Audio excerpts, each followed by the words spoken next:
Sponsored by LIC Nepal, जीवन रहँदा पनि जीवन पश्चात पनि। गर्वैदेखि बलियो भूगर्भ सिमेन्ट। मेरो देश मेरो जगदम्बा सिमेन्ट। गुणस्तरीय प्लम्बिङको भरपर्दो नाम मार्बल। म पनि आजै नेपाल टेलिकमको एन्टी फाइबर सेवा लिन्छु। नेपाल टेलिकम, राष्ट्रको सञ्चार, राष्ट्रको शान, किसान। लिकेजको no tension. Paramount Gems।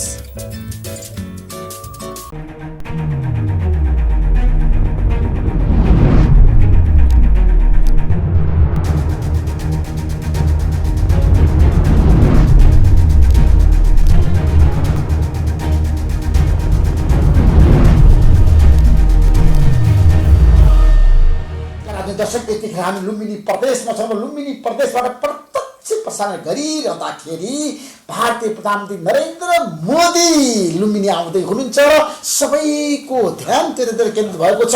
Buddha जयन्तीको अवसरमा मोदीको लुम्बिनी यात्राको बारेमा आजको कार्यक्रममा हामी विशेष रूपमा चर्चा गर्न चाहन्छौँ। लुम्बिनी प्रदेशको विकासको बारेमा र यहाँ पाँच दलीय गठबन्धनको बारेमा, समसामयिक राजनीतिक घटनाक्रमको बारेमा पनि आज हामी विशेष रूपमा बहस गर्दैछौँ। हाम्रो बीचमा माओवादी केन्द्रका प्रभावशाली नेता लुम्बिनी प्रदेशका मुख्यमन्त्री कुलप्रसाद केसी हुनुहुन्छ। तपाईँलाई म जनता जान्न चाहन्छु, कार्यक्रम स्वागत गर्न चाहन्छु। मुख्यमन्त्री धन्यवाद। आराम हुन्छ? आरामै छु। अब सबैको ध्यान छ नरेन्द्र मोदी र शेरबहादुर देउवाको बिचमा वार्ता हुँदैछ नि, भारतीय प्रधानमन्त्री नेपालको प्रधानमन्त्रीको बिचमा के हुँदैछ बताउनुहोस् त, एजेन्डाहरू के छ? मेरो विचारमा यो एउटा ठुलो ऐतिहासिक सम्बन्धको निम्ति, नयाँ सम्बन्ध सुरुवातको निम्ति कोसे ढुङ्गा साबित हुन्छ भन्ने हामीलाई लागेको छ। सम्भवतः भोलि दुवैजना प्रधानमन्त्रीले यो बुद्ध जयन्तीको सन्दर्भमा यो आगमनको औचित्य र महत्त्व के छ भन्ने कुरा आफै सार्वजनिक गर्नुहुनेछ। मलाई विश्वास छ भारतीय प्रधानमन्त्री पहिलो नै होला लुम्बिनीमा आउनुभएको। यसले अन्तर्राष्ट्रिय रूपले नै हाम्रो लुम्बिनी प्रदेशको निम्ति एउटा ठुलो पुँजीको रूपबाट यसलाई लिएका छौँ, उपलब्धिको रूपबाट, कि लाखौँ करोडौँ पर्यटकहरूको निम्ति नयाँ आकर्षणको केन्द्र स्वाभाविक रूपले हुने नै भयो। त्यसैले हाम्रो ऐतिहासिक, सांस्कृतिक, राजनीतिक र भू परिवेशको सम्बन्धका कारणले पनि यस बेलामा यो भ्रमण धेरै महत्त्वको रूपमा लिएका छौँ र नेपालको गठबन्धनको राजनीतिको जुन सफलता अगाडि बढेको छ यसका निम्ति पनि यो महत्त्वपूर्ण अवसरकै रूपबाट हामीले लिएका छौँ। अब लुम्बिनी भनेको गौतम बुद्ध जन्मेको ठाउँ र भारतीय प्रधानमन्त्री नरेन्द्र मोदीले पहिलो पटक यहाँ आएर शान्तिको सन्देश दिन खोजिरहनु भएको छ। नेपाल भारत सम्बन्धमा गौतम बुद्धको पनि महत्त्वपूर्ण भूमिका छ, तपाईँलाई के लाग्छ? एकदमै छ। गौतम बुद्धलाई बिचमा जन्मिएको ठाउँ र स्थान बारेमा केही विवाद लिन जो खोजिएको थियो, भोलि मोदीजीको भ्रमण र पूजापाठ भइसकेपछि यो सिद्ध के भइसक्छ भने भगवान गौतम बुद्ध नेपालको लुम्बिनीमै जन्मेका हुन् भन्ने कुराको एउटा थप पुष्टिको रूपबाट पनि अथवा थप जस्टिफाई गर्नको निम्ति गौतम बुद्धलाई लिएर बेला बेलामा दुई देशीय सम्बन्धलाई पनि आँच आउने गरेर जसरी प्रश्नहरू उठ्थे यो पनि भोलिबाट निराकरण हुन्छ। त्यसो गौतम बुद्ध जन्मेको ठाउँमा आएर भारतीय प्रधानमन्त्री नरेन्द्र मोदीले अब नयाँ सन्देश प्रवाह गर्न सक्नुहुन्छ भने तपाईँको भनाइ हो विश्वलाई? मलाई लाग्छ यहाँ आएर मायादेवीको मन्दिरमा उहाँले चाहिँ जसरी पूजापाठ गर्नुहुनेछ, त्यहाँभित्र भिक्षु भिक्षुणीहरूसँग बसेर प्रार्थना जो गरिन्छ र यसले के पुष्टि गर्छ भने लुम्बिनी गौतम बुद्ध जन्मिएको स्थान हो भन्ने कुराको पुष्टि गर्छ र उहाँले ज्ञान प्राप्त गरेको बोधगया हो भन्ने कुरालाई अबका पुस्ताले विवाद गर्नुपर्ने ठाउँ अन्त हुन्छ भन्ने मलाई विश्वास छ। जस्तो नेपाल भारत सम्बन्धको कुरा गर्दाखेरि तपाईँलाई थाहा छ यसका धेरै पक्षहरू छन्, बहुआयामी पाटाहरू पनि छन् र तपाईँले हेर्नु भएको छ आर्थिक, सामाजिक, राजनीतिक, होइन, सांस्कृतिक, धार्मिक र रोटीबेटीको सम्बन्ध छ। आजको दिनमा भारतीय प्रधानमन्त्री नरेन्द्र मोदीले नेपालको भूमिबाट धेरै कुराहरू बताउने सम्भावना छ तपाईँलाई लाग्छ? जस्तो विश्वमा अशान्ति भइरहेछ, रुस र युक्रेनको बिचमा जुन किसिमको युद्ध भइरहेछ र पाकिस्तानमा पनि जुन किसिमको समस्या छ, श्रीलङ्कामा जुन किसिमको समस्या छ, एसियामा पनि त राजनीतिक रूपमा त समस्या देखिया छ नि। हो, अहिले नेपाललाई उहाँले किन रोज्नुभयो? फेरि पनि नेपाल र लुम्बिनी अझ पनि फेरि भगवान् गौतम बुद्धको जन्मस्थान, त्यसमा पनि बुद्ध पूर्णिमाको दिन आउने र उहाँले प्रार्थना गर्ने कुराको धेरै सामरिक, रणनैतिक र कूटनैतिक रूपले पनि महत्त्वपूर्ण भ्रमणकै रूपबाट सायद विश्वले हेर्छ भन्ने मलाई लाग्छ। उहाँ शान्तिप्रिय र एउटा चाहिँ सत्कर्मका निम्ति हामी चाहिँ प्रतिबद्ध छौँ भन्ने सन्देशको रूपबाट पनि यो हुन सक्छ भन्ने मेरो आकलन। त्यसो नेपाल भारत सम्बन्ध अब समस्याविहीन छ, अहिलेको अवस्थामा कुनै समस्या छैन? समस्याहरू छन्। हामीसँग भूपरिवेष्टित मुलुक हामी भएका कारणले विभिन्न समयमा हाम्रा अन्तर्विरोधहरू, समस्याहरू आउँछन्, तर यसलाई समाधान गर्ने उपाय भनेको सहकार्य, सहसम्बन्धबाट नै हो भन्ने कुरालाई उहाँको बेला बेलाको भ्रमणले हामीलाई मद्दत गरेकै छ भन्ने अर्थमा नेपाल पक्ष र हामी यहाँका समुदायले लिने कुरा महत्त्वपूर्ण। त्यसो भारतीय प्रधानमन्त्री नरेन्द्र मोदीको नेपाल भ्रमण, लुम्बिनी भ्रमण सफल हुन्छ? मलाई लाग्छ महत्त्वपूर्ण परिघटनाको बीचबाट सम्पन्न हुन्छ। नेपालको प्रधानमन्त्री र भारतीय प्रधानमन्त्री बीचमा वार्ता हुँदाखेरि दुई देशबीचको सम्बन्धको बारेमा, समस्याको बारेमा, आर्थिक रूपमा पनि, सामाजिक रूपमा पनि, राजनीतिक रूपमा पनि, सीमा विवादको बारेमा कुराकानी हुन्छ। सब विषयवस्तुमा चाहिँ कुराकानी होला, तपाईँलाई के लाग्छ? उहाँहरूले एक चरण हाम्रो सम्माननीय प्रधानमन्त्रीज्यूको भ्रमणको सिलसिलामा पनि केही प्रश्नहरूमा छलफल गर्नुभएको छ। यसलाई सम्भवतः भारतीय प्रधानमन्त्रीले पनि सकारात्मक रूपले नै यसलाई सुल्टाउनुपर्छ भन्ने कुरा नै राख्नु भएको छ। यसैको साकार रूप दिनकै निम्ति उहाँको निमन्त्रणामा फेरि यो समय पारेर जसरी भारतीय प्रधानमन्त्रीको आगमन हुँदैछ, भोलि उहाँहरूको बिचमा पनि 1-to-1 छलफल केही विषयहरूमा एग्रिमेन्ट हुँदैछ। यसले के देखाउँछ भने हाम्रो नयाँ सहसम्बन्ध फेरि सुरुवात हुन्छ। त्यसो भारतीय प्रधानमन्त्री नरेन्द्र मोदीको चाहिँ कार्यतालिका पनि बाहिर आइसकेका छ होइन? उहाँ लुम्बिनी आइसकेपछि जसरी उहाँले उद्घाटन गर्नुहुनेछ, त्यसपछि उहाँले ध्यान गर्नुहुनेछ, त्यसपछि उहाँले सम्बोधन गर्नुहुनेछ, त्यसपछि द्विपक्षीय भेटवार्ता हुँदैछ होइन? निरावध पनि आयोजना गरिएको छ। यी सबै भेटवार्ता र कुराकानी र सम्बोधनले नेपाल भारत सम्बन्धमा विश्वासको वातावरण बन्छ। अब एउटा विश्वासको ओहेमा पुग्छ। वातावरण बन्नको निम्ति हाम्रो क्रियात्मक स्वरूपहरूमा कसरी जान्छौँ, कसरी डिल गर्छौँ, हामीले कसरी चाहिँ फेरि त्यही सम्बन्धहरूलाई जीवित राख्न सक्छौँ भन्ने कुरा हाम्रो पक्ष र उहाँहरूको पक्षले नै बढ्ता ध्यान दिनुपर्छ। किनकि धुमलीको सम्बन्धलाई सँगाल्नुपर्ने छ। सँगाल्नको निम्ति प्रधानमन्त्रीय स्तरको जो भेटघाट, संवाद, छलफल र यो सहकार्य धेरै महत्त्वपूर्ण हुनुपर्छ र गराउन प्रेरित गर्नुपर्छ। किन भारतीय प्रधानमन्त्रीले करिब 45 मिनट पूजाआजा गर्ने कार्यक्रम छ। त्यो पूजाआजाले छ नि नेपालमा धार्मिक पर्यटकको लागि बाटो खुला हुन्छ, धेरै ठुलो खुला हुन्छ। किनकि उहाँको योभन्दा अगाडि मानसरोवरको भ्रमणले जसरी पर्यटकहरू आकर्षित भएर त्यहाँ पुगे, मोदीजी नै त्यहाँ पुग्ने भनेपछि केही महत्त्व होला भन्ने ढङ्गले जसरी गए। लुम्बिनीमा त थिँदै नै थियो, बौद्ध मार्गीहरूको निम्ति त ठुलो अब अन्तर्राष्ट्रिय रूपले नै केन्द्र बनेकै थियो। फेरि अन्य धर्मसँग आस्था राखेका मान्छे भने बौद्ध मार्गलाई पछ्याउन सक्छन् भन्ने एउटा अर्को सन्देश पनि भयो। उहाँ अब हिन्दू भावनाको महत्त्वको मान्छे, बौद्ध धर्मसँग समान आस्था र विश्वास छ भन्ने कुरालाई पनि एउटा नयाँ सन्देशको रूपबाट अगाडि जान्छ। जस्तो लुम्बिनीमा जसरी विकास हुनुपर्छ, तपाईँ त मुख्यमन्त्री हुनुहुन्छ कुलप्रसाद केसीजी, मलाई बताउनुहोस् लुम्बिनीलाई तपाईँले छ नि एउटा गन्तव्य बनाउन त सक्नु भएन नि, अन्तर्राष्ट्रिय हब त बनाउन सक्नु भएन नि, विश्वका पर्यटकहरू जसरी आउनु पर्थ्यो आउन त सकेनन् नि, तपाईँहरू कहाँ चुक्नु भयो? यसको निम्ति पहिलो त हामीले अन्तर्राष्ट्रिय पर्यटकहरू आउनको निम्ति हामीसँग पूर्वाधारको पर्याप्तताको व्यवस्थापनको पक्ष कमजोर नै रह्यो। भर्खरै हामीसँग इन्टरनेसनल एयरपोर्ट सञ्चालनमा आउँदैछ। त्यसपछि यहाँ आइसकेपछि पर्यटकहरू भुल्नका निम्ति ध्यान यो सबै गरिसकेपछि फेरि थप उहाँहरूको बढाउनका निम्ति हामीले अरू गन्तव्यहरू निर्धारण गर्नुपर्छ र विकास गर्नुपर्छ।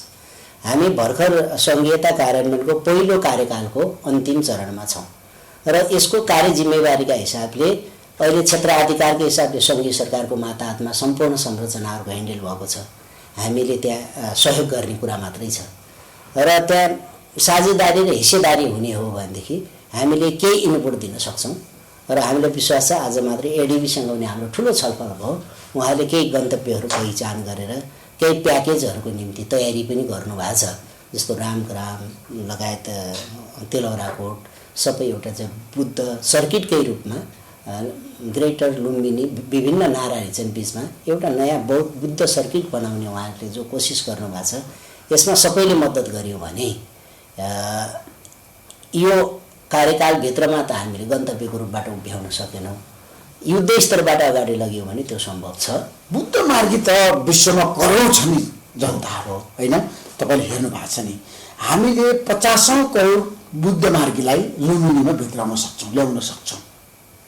त्यसको पूर्वाधार किन भनेन त? ठिक हो, त्यो पूर्वाधारको निम्ति हामी केन्द्रित हुन सकेनौँ। एक हामीले अर्थ केन्द्रित गर्नु पर्थ्यो, प्लानिङ केन्द्रित गर्नु पर्थ्यो, त्यसको संरचना र कमानको रूपबाट जसरी कोषलाई जिम्मा दियौँ लुम्बिनी विकास कोष भनेर, त्यसले परिचालन गर्ने कि वा सङ्घीय सरकारले कुनै एजेन्सी खडा गरेर परियोजनै खडा गरेर सञ्चालन गर्ने कि वा त्यसमा चाहिँ प्रदेश सरकारले यसको जिम्मेवारी लिने भन्ने कुरा टुङ्गिया छैन। र हामीलाई विश्वास के छ भनेदेखि यसलाई चाहिँ कसले गर्ने भन्ने भन्दा पनि सहकार्य गरेर एउटा परियोजनाकै रूप लुम्बिनी प्रवर्धन परियोजनाकै रूपबाट लिन सक्यौँ भने हामीलाई के लाग्छ भनेदेखि 3-4 वर्षभित्रमा हामीले पूर्वाधार पनि द्रुत गतिमा बनायो भने 50 करोडको व्यवस्थापन जब गर्न सक्छ, त्यसपछि नेपालै पाल्छ। लुम्बिनीले नेपालको विकास र समृद्धिमा लुम्बिनीले एउटा महत्त्वपूर्ण छ नि। कोसीढुङ्गा एउटा गन्तव्य बन्न सक्छ क्या। हो त्यतिखेर तपाईँले ध्यान दिनु पऱ्यो क्या। लुम्बिनीलाई हामीले आजसम्म विश्वको पर्यटकहरूको लागि छ नि उद्गम स्थल हो नि त होइन र? यसलाई त हामीले त्यसरी किसिमको छ नि। हामीले होटेल अथवा एयरपोर्ट त बन्यो होइन, अन्तर्राष्ट्रिय एयरपोर्ट बन्यो, गौतम बुद्ध अन्तर्राष्ट्रिय एयरपोर्ट बनिसकेपछि विश्वका पर्यटकहरू आउनको लागि त बाटो त खुला भयो नि होइन? अब खुला भयो। अब हामी यसलाई म्यानेजमेन्ट गर्नका निम्ति यसलाई सेवा पुग्ने गरेर हामी केही रणनीति बनाउँछौँ। जसरी हामीले केही हिल स्टेसनहरू रामपुरदेखि कपुरकोटसम्मको रोडलाई फेरि अहिले हामीले गौरवको योजनाकै रूपबाट अगाडि बढाउन खोज्दैछौँ। यो वरिपरि हिल स्टेसनहरू बढाइदिने एक। दोस्रो, हाम्रो दूरी घटाउनका निम्ति अहिले हाम्रो स्थायी राजधानीको पूर्वाधारसँग हामीले नौमुरे परियोजनासँग एउटा जलाशय खडा गर्यो भने जलविहारको निम्ति पनि उपयुक्त लोकेसन हुन्छ र त्यसको इन्कमको निम्ति जलविद्युत र सिँचाइले एउटा महत्त्वपूर्ण कोसेढुङ्गाको रूपबाट काम गर्छ। त्यो दूरी छुट्याउनको निम्ति बनकस बासादेखि हामीले कालाकाटेसम्ममा एउटा सानो सुरुङ मार्ग राखिदिएपछि लुम्बिनीदेखि राजधानी जानको निम्ति 1.5 घन्टाको दूरीमा नजिक हुन आउँछ। त्यसपछि एसियाकै सबभन्दा ठुलो भ्याली र हाम्रो राजधानी स्थित ठाउँमा 7 किलोमिटर मात्र सुरुङ खडा गरिदियौँ भनेदेखि यसले एउटा नयाँ रणनैतिक हेरफेर गर्छ। एउटा ठुलो मास्टर प्लानकै रूपबाट अगाडि बढाउन सक्यो भने र माडी डाइभर्सनलाई कम्प्लिट गर्यो भने लुम्बिनी प्रदेश आर्थिक समृद्धिको हिसाबले पनि माथि जान सक्छ। पर्यटकीय हिसाबले पनि नेपाल काठमाडौँ उत्रे पनि भैरवा उत्रे पनि लुम्बिनी एक राउन्ड लगाएर पोखरादेखि माथि हिमालहरूसम्ममा लिनका निम्ति एउटा ठुलो पर्यटकीय सर्किटकै रूपबाट रणनीतिक योजना बनाउन सफल भयो भने मध्य नेपालले पूर्व र पश्चिमको सम्पूर्ण समुदायलाई पनि यहाँ तान्न सक्छ। यति ठुलो ह्युज दृष्टिकोणको साथ जानुपर्छ। जसरी जयनगरदेखि चाहिँ जनकपुरसम्म रेलको परियोजना छ, यसलाई हामीले बुद्ध सर्किटभित्रमा मात्रै घुमाइदियौँ भने पनि हामी सबै चापहरू कम गर्न सक्छौँ। र यो मुलुककै मूल गेट पनि किन भैरवा नाका सबभन्दा ठुलो कि यो सबैको लाइफ लाइन हो। त्यसैले हामीले केही रणनैतिक कुरामा अब यो चेन्ज गर्ने रणनीति बनायो भने सम्भव छ। जस्तो नरेन्द्र मोदीले प्रधानमन्त्रीको रूपमा 5औं पटक नेपालको भ्रमण गर्दै हुनुहुन्छ। उहाँले पहिलो कार्यकालमा तपाईँलाई थाहा छ 4 पटक नेपालको भ्रमण गर्नुभयो पहिलो कार्यकालमा, त्यसपछि यो उहाँको दोस्रो कार्यकाल हो। अहिले उहाँ लुम्बिनीबाट आफ्नो यात्रा सुरु गर्दै हुन्छ। मलाई के बताउनुहोस् भन्दाखेरि अहिलेको अवस्थामा नेपाल भारत सम्बन्धको कुरा गरिरहँदाखेरि धार्मिक सांस्कृतिक रूपमा एकदम सम्बन्धलाई प्रगाढ बनाउने मोदीको एजेन्डा पनि छ। र जसरी भारतीय पर्यटकहरू नेपाल आउनुपर्थ्यो, लुम्बिनीमा आउनुपर्थ्यो, किन आउन सकेनन् त? तपाईँले किन प्रचार प्रसार गर्न सक्नु भएन? लुम्बिनीमा किन भारतीय 50 लाख पर्यटकलाई चाहिँ निम्ता दिनु भएन, ल्याउन सक्नु भएन? त्यसको कनेक्टिभिटीलाई किन तपाईँले विस्तार गर्न सक्नु भएन? एउटा यो बिचमा हामीसँग कोभिडको महाजालबाट 2-2.5 वर्ष बिताउनु पर्यो। हामीले एउटा ठुलो पर्यटकीय महोत्सव संसारभरिका धेरै मुलुकहरूलाई निमन्त्रणा गरेर एउटा ठुलो कन्फरेन्स गर्ने रणनीति पनि बनाएको थियौँ। यदि त्यो सम्पन्न गर्न सकेको भए, त्यति मात्र होइन, हामीसँग हिन्दू धार्मिक तीर्थालुहरूको निम्ति स्वर्गद्वारी जीवित नै छ। त्यति मात्र होइन, हामीसँग पाननी तपोभूमि पनि हामीसँगै छ। सबै धर्मावलम्बीहरूको निम्ति यो ठुलो महत्त्वपूर्ण क्षेत्रै मानिन्छ। बौद्ध धर्म मान्नेहरूको निम्ति त अब हाम्रो लुम्बिनी भइहाल्यो। त्यति मात्र, हिन्दू धर्मका निम्ति पनि पशुपतिनाथ को क्षेत्रभन्दा महत्त्वपूर्ण त हामीसँग दुईटा क्षेत्रै छन्, स्वर्गद्वारी र पाननी तपोभूमि। दुईटा त हामीसँगै सम्पदाहरू छन्। यसलाई मात्रै व्यवस्थित गरियो भनेदेखि दुवै खाले धर्मावलम्बीहरूको सांस्कृतिक रूपले सम्बन्ध अलि प्रगाढ बनाउन सक्यो भने हामीसँग ठुलो स्रोतको रूपबाट रहन्छ। सम्भवतः भारतीय प्रधानमन्त्रीको पनि त्यहाँ जाने इच्छा जाहेर भएको, यो समय नमिलेको, स्वर्गद्वारीमा एकपटक दर्शन गर्ने इच्छा पनि व्यक्त गरेको भन्ने हल्ला त आयो। तर अहिले सबैका चापले लुम्बिनीमा मात्रै भ्रमण छ। फेरि पनि आउनुभयो नि त उहाँ, भारतीय प्रधानमन्त्री नरेन्द्र मोदी, स्वर्गद्वारीको उहाँको पनि भ्रमण होला, त्यो पनि सम्भावना छ। हामीले यसलाई इन्भाइट गर्न सक्छौँ। यो गर्दाखेरि हाम्रा भारतीय तीर्थालुहरू जो चाहिँ हिन्दू धर्मसँग पुरै आबद्ध हुनुहुन्छ, उहाँ त फुट ट्र्याकै गरेर स्वर्गद्वारीमा पूजाआजा गर्न जाने। उत्तर प्रदेशको त ठुलो जनसङ्ख्या विभिन्न चाडमा चाहिँ लस्कर लाएरै जाने अहिले पनि परम्परा छ। यसलाई अलिक व्यवस्थित गरियो भने हामीसँग फेरि 1.5 लाख हिन्दू धर्मसँग जोडिएका तीर्थालुहरू हामीले चाहिँ स्वर्गद्वारी पुर्याउनु। 10 लाख भारतीय पर्यटक छ नि, लुम्बिनी प्रदेशमा आयो भने विकास त कायापलट हुन्छ नि। हो, आउनुमा सम्पन्न हुन्छ। हामीले व्यवस्थापकीय ढङ्गले जसरी त्यो क्षेत्र छ त्यसको समृद्धिको निम्ति जो टाँगेको मास्टर प्लान भएको वर्षौँ भयो, यसलाई व्यवस्थित गर्दै मात्र लिएको भए सायद यस बेलामा हामीले यी पूर्वाधार सँगसँगै पनि धेरै पर्यटकलाई यहाँ हामीले रोक्न सक्थ्यौँ। अहिले हामीसँग त्यो क्षमता भएको छैन र सम्भवतः यो विषयमा भोलिदेखि एउटा नयाँ द्वार खुल्छ जस्तो लाग्छ। किनकि अब केन्द्रीय सङ्घीय सरकारका सम्पूर्ण प्रधानमन्त्री लगायतको टिम पनि आइपुगेको छ र उहाँहरूले पनि प्रत्यक्ष त्यसको सबै इन्टरेक्सन गर्नुहुन्छ। यहाँ के पूर्वाधारहरूको निम्ति जरुरी छ त्यसको निम्ति उहाँहरूले पहिलो अग्रभूमिका खेल्ने र हामी पृष्ठभूमिका खेलेर यसलाई अगाडि लान्छौँ। हाम्रो बिचमा पनि त्यस्तो छलफल चलिराखेकै छ र भारतीय प्रधानमन्त्रीको आगमन सँगसँगै अब फेरि नयाँ पर्यटकहरूको गन्तव्य कि यहाँ बौद्ध मार्गी मात्रै आउनुपर्छ भन्ने जो उहाँहरूसँग दृष्टिकोण बनाएको थियो, भोलिदेखि यो हिन्दू धर्म विश्वास गर्ने पर्यटकहरू पनि धेरै आउनु भयो। बौद्ध मार्गीहरूसँग सहकार्य बढ्यो भावनात्मक रूपले। त्यस कारणले पनि फेरि पर्यटकहरूको आगमन हुन्छ भन्ने हाम्रो विश्वास छ। लुम्बिनी प्रदेशको समग्र विकासमा छ नि, तपाईँको गुरुजना चाहिँ के छ त? कसरी यो प्रदेशलाई सबल, सक्षम र विकसित प्रदेश बनाउन सक्नुहुन्छ? यसलाई हामीले 2-3वटा सिटीमा डिभाइड गरेका छौँ। केही क्षेत्र औद्योगिक क्षेत्रको रूपबाट यसलाई छुट्याएका छौँ। त्यो क्षेत्रहरूलाई हामीले विकास गर्नको निम्ति पूर्वाधार विकास गर्नु छ र लुम्बिनीलाई हामीले सांस्कृतिक सिटीको रूपबाट विकास गर्नुपर्छ, कल्चरल सिटीकै रूपबाट भन्ने हो। बुटोल भैरवाला यो कोरिडोरलाई चाहिँ एउटा व्यापारिक र वाणिज्य, किनकि अब उतापट्टि पर्यटक आउने भइसकेपछि यहाँ उद्योग धुवाधुलोको भन्दा पनि बढी आवासको निम्ति महत्त्वपूर्ण क्षेत्र हुन आउँछ। त्यसपछि राजधानी जुन हामीले प्रस्तावित गरेको राप्ती सभ्यतासँग जोडिएको राजधानी भनेर हामी स्थापित गरेका छौँ। अब यसलाई चाहिँ हामीले प्रशासनिक सिटी यस्तो बनाउने कि 100 वर्षपछिसम्म पनि सम्झना योग्य हुने एउटा कल्चरल झलक दिएको हाम्रो मास्टर प्लान कम्प्लिट भएको छ। अब यसलाई डिपिआर गरेर यही वर्षदेखिबाट यसको पूर्वाधारको सुरुवात गर्छौँ र अर्को पुस्ताले समेत कम्प्लिट गर्ला अथवा अर्को कार्यकालको लिडरसिपले समेत कम्प्लिट गर्ने गरेर त्यो एउटा बनाउँछौँ।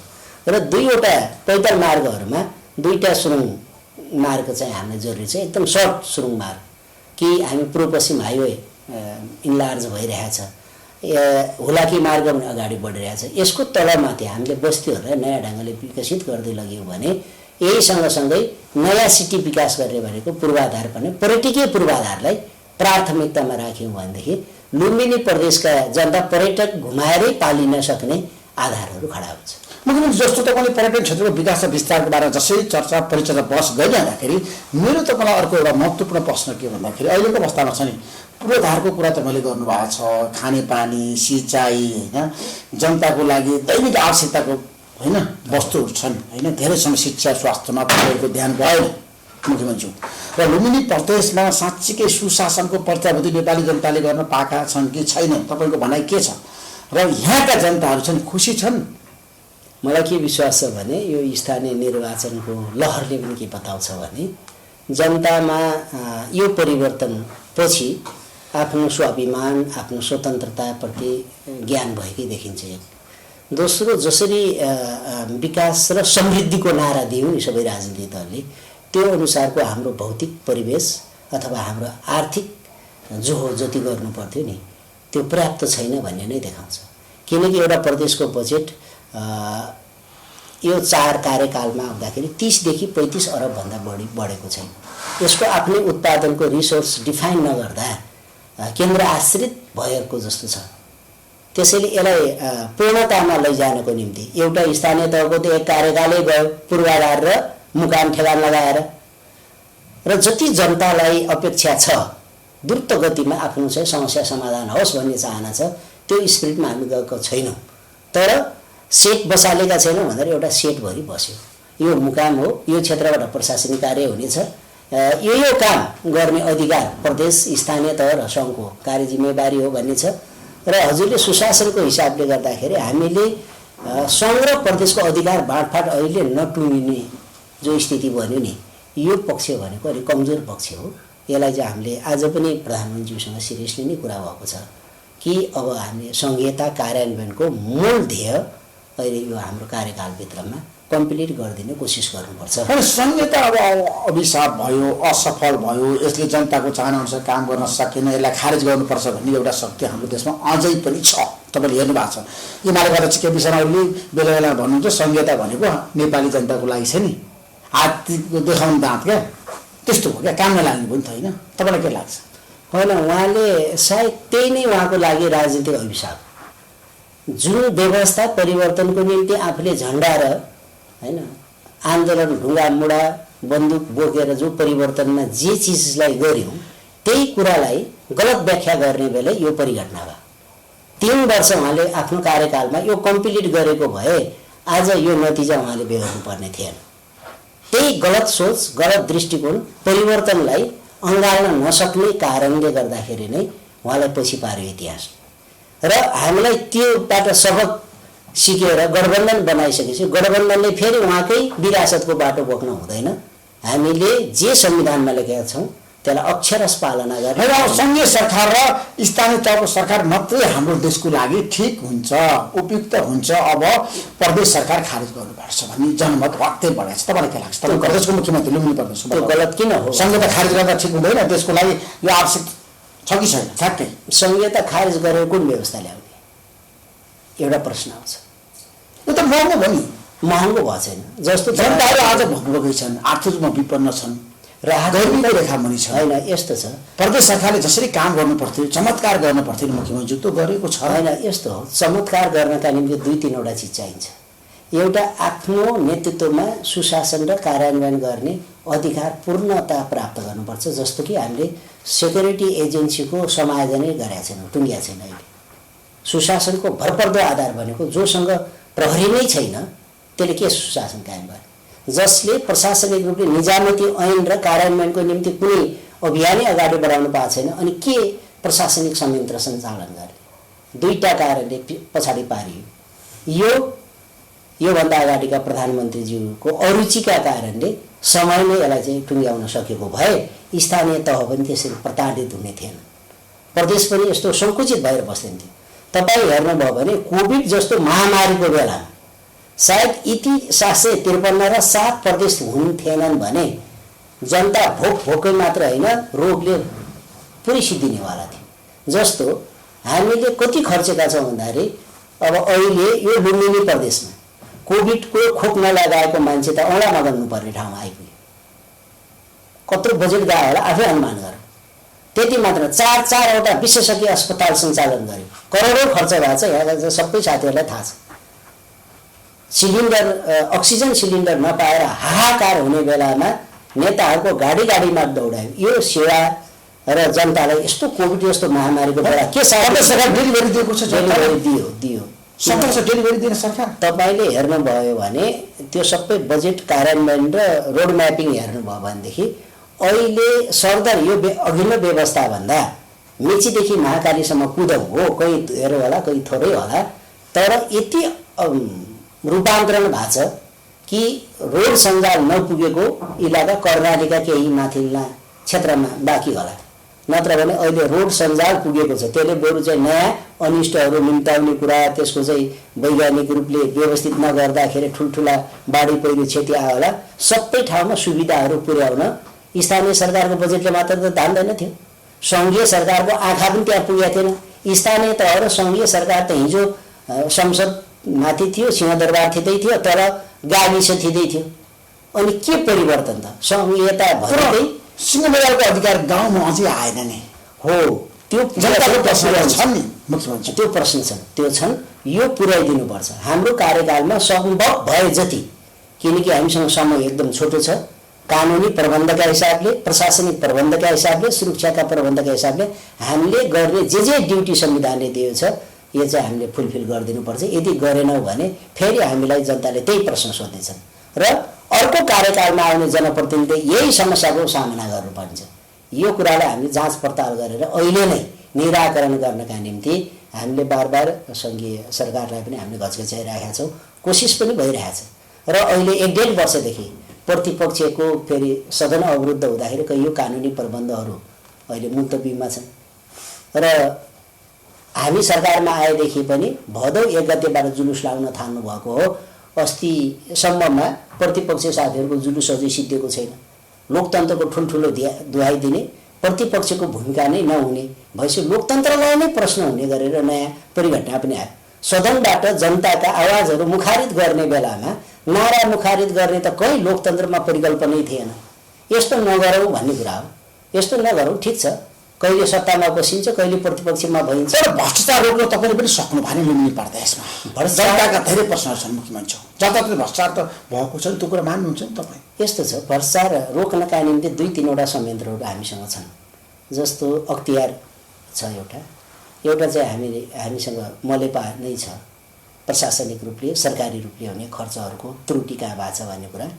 अर्को सिधा चुहावट भएको भएपछि कुनै हामीले हिजो पञ्चायतमा जाँचबुझ समिति भन्ने थियो नि, कुनै निकाय भनेर एक्सन गर्नको निम्ति उत्प्रेरित भयो भने फेरि हामीले केही विधेयक बनाएर त्यसलाई पनि अगाडि बढाउन सक्छौँ चुहावटलाई रोक्नका निम्ति।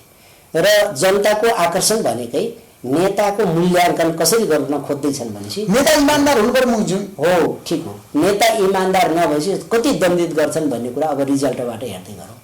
हामीले नीतिगत भ्रष्टाचार गर्ने कुरा कसले गर्यो, अहिले फल्नाले गर्यो नभनौँ, तर यति चर्चित राष्ट्रिय काण्डहरू निक्लिए होइन, के ओम्नी के काण्ड भन्छ नि, यो कहाँबाट सिर्जित भयो भन्दाखेरि माथिल्लो नेतृत्व र सङ्घीय रूपले नै जो एजेन्सी चलाछन् इन्टरनेसनल रूपले, जसले म्यानेजमेन्टको जिम्मा ल्याएछन्, जो त प्रदेशलाई अधिकार छैन, स्थानीय तहलाई त्यहाँ पहुँच पुर्याउने अधिकार त छैन, त्यो ठाउँबाट जे नीतिगत रूपले त्रुटि भएको छ, यो प्रश्नले पनि सायद जनताको त्यहाँपट्टिको ईर्ष्या, यत्रो एजेन्सी खडा किन गरेको, चालु पुँजी बढाइएको छ भने चाहिँ यसलाई घटाउन सकिन्छ। अनियमित पनि भइरहेको छ अहिले, तपाईँले अनुसन्धान गर्नुभएको छ, अनुगमन गर्नुभएको छ, हेर्नु भएको छ तपाईँले? हामीले अनियमितताको कार्यले हेरेको छ। हामीले हेलो मुख्यमन्त्री कार्यक्रममा गुनासो सम्पूर्ण ठाउँबाट जो आएका छन् त्यो हामीले सम्बन्धित ठाउँमा तपाईँको यो आयो भन्ने कुरा हामीले सम्बन्धित ठाउँमा पठाइदिएका छौँ। सम्बन्धित एजेन्सीलाई कारबाही अगाडि बढाउन पनि भनेका छौँ। तत्तर ठाउँमा त्यस्ता गुनासाहरू आछन्, उजुरी रूपले आइरहेका छन् र हामीले नसकेको कुराहरू चाहिँ हामीले फेरि अर्का एजेन्सीहरूलाई पनि समन्वय गरिदिएका छौँ। र अहिलेदेखि के व्यवस्थित गरेका छौँ भने जहाँ चुहावट हुन्छ हामीले फिल्ड एक्सनको निम्ति केही कोसिस गर्यौँ भने केही कानुनी प्रबन्धहरू अलिक कमजोर भएका कारणले हामीले एक्सन डाइरेक्ट गर्न सकेका छैनौँ। यसको निम्ति हामी बनाउन सक्छौँ। स्थानीय तहलाई मुख्यमन्त्रीलाई त पूर्ण अधिकार छ नि, होइन पूर्ण अधिकार, कुनै समस्या छ र एक्सन गर्नलाई? त्यस्तो छ, संवैधानिक रूपले कैयौँ कुरा त फेरि अप्ठ्यारा छन्। जस्तो स्रोत व्यवस्थापन स्थानीय तहमा सङ्घबाट पनि हुन्छ, प्रदेशबाट पनि हुन्छ। सङ्घतिरको बजेटबाट कमजोरी भयो हो कि प्रदेशबाट भएको हो भन्ने कुरा त हाम्रो आफ्नो लेखाजोखा त गर्ने भयो स्थानीय तहसँग पनि अथवा हाम्रै मन्त्रालय तहमा। तर सङ्घबाट जसरी सशर्त समानीकरण बजेटहरू जान्छ नि, यो बारेमा त उसैले गर्ने हो। यसको सबै नेटवर्कको कमान्ड चाहिँ मलेपामा छ। यसलाई चाहिँ हामीले प्रभावकारी बनाउन सक्यौँ भने नीतिगत रूपले त्रुटिगत रूपले हुने भ्रष्टाचारलाई हामी चाहिँ रोकिदिन सक्छौँ। त्यसो पारम्परिक गठबन्धन आज फेरि पनि आवश्यक छ कि अब यो स्थानीय तहको निर्वाचनको परिणामपछि होइन यो स्थानीय टुटफुट हुन्छ अथवा तपाईँहरू छ नि सरकारबाट बाहिरिने अथवा माओवादी केन्द्र र काङ्ग्रेसको बिचमा द्वन्द्व र विवाद हुने सम्भावना के छ? होइन, अहिले हुँदैन। किन हुँदैन भन्नु होला भने हाम्रो गठबन्धनको मकसद 80% फिल्डमा पनि सकारात्मक रूपले अगाडि बढेको छ। 100% हुँदैन गठबन्धन, किन फरक विचार फरक दृष्टिकोण भएका दलहरू छौँ नि। यस कारणले त्यहाँभित्रका पार्टीहरूका स्थानीय अन्तर्विरोधका कारणले नजोडिएको पनि होला। तर त्यही कारणले नेता तन्किने कुरा होइन, नीति ठुलो कुरा होला। 5 दलीय गठबन्धन यो कारणले भने यो लोकतन्त्र जोगाउने समस्याहरू आउँदैन स्थानीय तहको निर्वाचनको परिणामपछि। त्यसले केही दलहरू उत्तेजित हुने, फेरि चाहिँ त्यसमा चाहिँ अब आफ्नो घुर्की लाउने त होला। तर हामी 5 दललाई एउटा यस्तो बाध्यता छ, जुन कुरालाई प्रतिगमन भन्यौँ त्यो प्रतिगमन सच्याउने भूमिकाका निम्ति आएको हो नि। र सच्याउँदै यो गठबन्धनलाई अर्को स्थायित्वको एउटा प्रक्रियामा नजाँदासम्म नटुटाउँ है भन्ने प्रतिबद्धता। 5 वर्षसम्म भन्ने पनि भन्नुहुन्छ नि कयौँ साथीहरू। नेताहरूले 10 वर्षसम्म भन्नुहुन्छ, प्रचण्डले भन्नुहुन्छ 10 वर्ष त उहाँले तोक्नु भएको छ त। वर्ष तोक्दाखेरि त के होला भन्दाखेरि फेरि मनोगत भइहाल्ला। तर हो कुरा के भने 5 देखि 10 वर्षसम्म मुलुकको स्थायित्व, स्थिरता, लोकतान्त्रिक अभ्यासलाई कम्प्लिट गर्ने कुरा, सङ्घीयतालाई बलियो बनाउने कुरा टुङ्ग्याएपछि मात्रै यो शासन व्यवस्था सुदृढ र समृद्ध मुलुक बन्नेतिर बाटो लगाउने सम्ममा उहाँहरूको अभिभावक चाहिन्छ। अहिले 5 दलका साथीहरू यो गठबन्धन पुस्ता आउनु पर्यो। बुढा पुस्ताले कहिलेसम्म शासन गर्ने जनताको प्रश्न छ नि। अब तपाईँहरूको नेतृत्व परिपक्वताको मार्गदर्शनमै युवाहरू पनि कसिँदा राम्रो। तर उहाँहरूलाई नै उछन्ने गरेर कसिने बेलामा फेरि चाहिँ जोस त होला होस्, उहाँलाई विस्थापित गर्नु पर्दैन। अब विस्थापित भने पुरानो पुस्तालाई एउटा नीति समयले मात्रै गर्ने हो। किनकि उहाँहरू यति परिपक्व हुनुभयो कि सबै हन्डर ठक्कर खाएर यो मुलुकको अब उत्तराधारतिर भएको समय भए हुनाले यसको रक्षा गर्नुपर्छ भन्ने उहाँहरूलाई चाहिँ भित्रैदेखि आत्मिक रूपले अहिले उब्जिएको छ। त्यसमा शेरबहादुर र प्रचण्डलाई अझै पनि विस्थापित गर्ने बेला भएको छैन। उहाँहरूको आवश्यकता छ किनकि यो इतिहासको बागडोरको एउटा चाहिँ प्रत्यक्ष नेतृत्व गरेको हैसियतले र आजसम्म यो एउटा भड्कालोमा जाँदै गर्न थालेको मुलुकलाई फेरि ट्र्याकमा ल्याउन र आफ्नै कुर्बानीबाट प्राप्त गरेको व्यवस्थामाथि नै धावा बोलेको बेलामा त्यसको रक्षार्थ यत्रो चाहिँ विपरीत मतहरू, विचारहरू, दृष्टिकोणहरू हुँदै पनि अहिले एउटा कार्यनैतिक श्रृङ्खलाकै रूपबाट गठबन्धनको राजनीतिको लगनगाँठो उहाँहरूले नै कसिदिनु भएकोले मुलुकको अहिलेको एकता कायम भयो।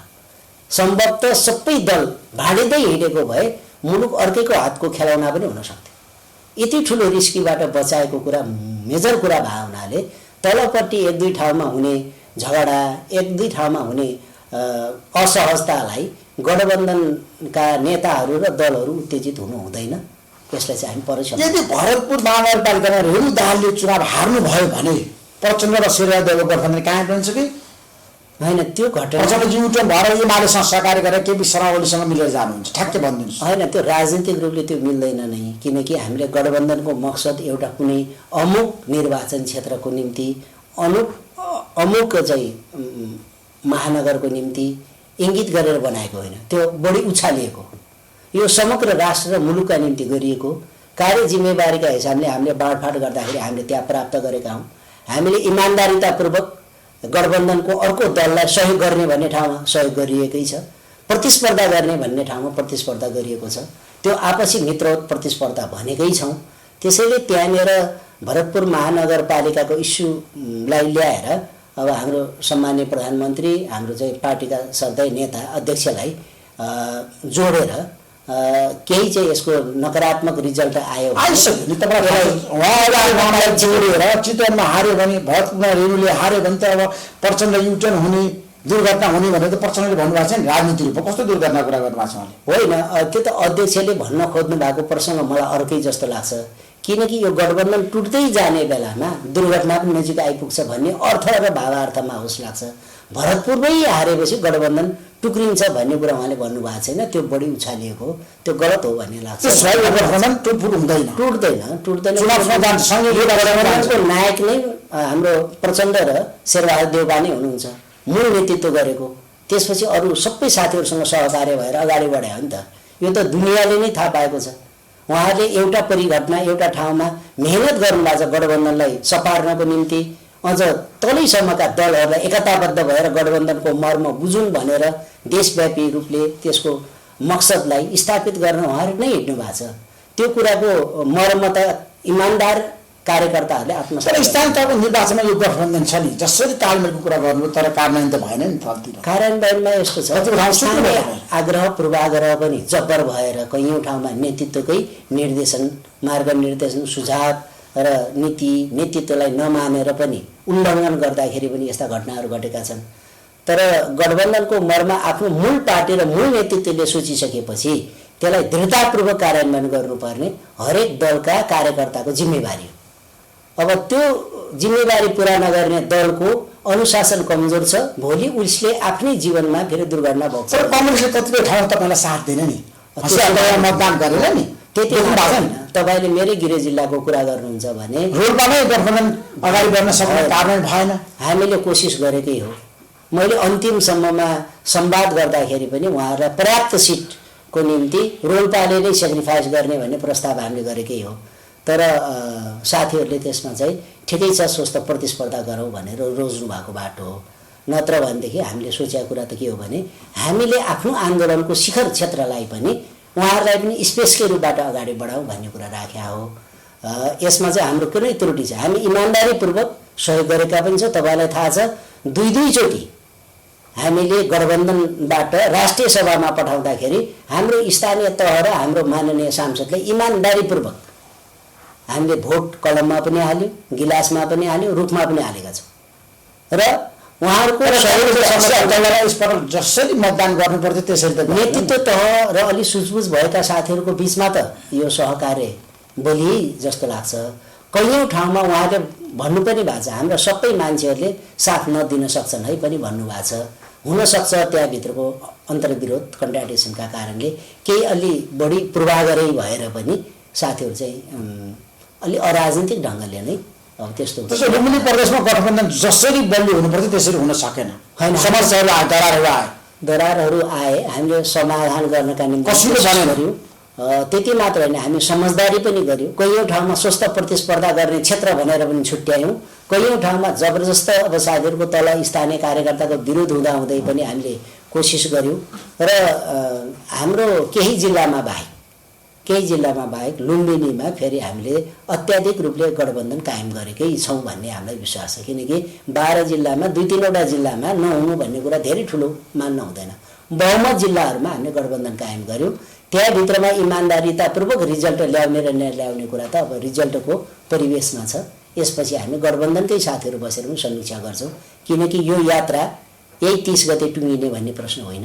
यो यात्रालाई हामीले अर्को सेसनसम्ममा माथि उठाउँ भन्नेमा त हामी नेतृत्व तह चाहिँ क्लियर नै छ। स्पोन्सर्ड बाई एलआईसी नेपाल, जीवन रहँदा पनि जीवन पश्चात पनि। गर्वैदेखि बलियो भूगर्भ सिमेन्ट। मेरो देश मेरो जगदम्बा सिमेन्ट। गुणस्तरीय प्लम्बिङको भरपर्दो नाम मार्बल। म पनि आजै नेपाल टेलिकमको एन्टी फाइबर सेवा लिन्छु। नेपाल टेलिकम, राष्ट्रको सञ्चार। राष्ट्रको शान, किसान। लिकेजको नो टेन्सन। Paramount Gems.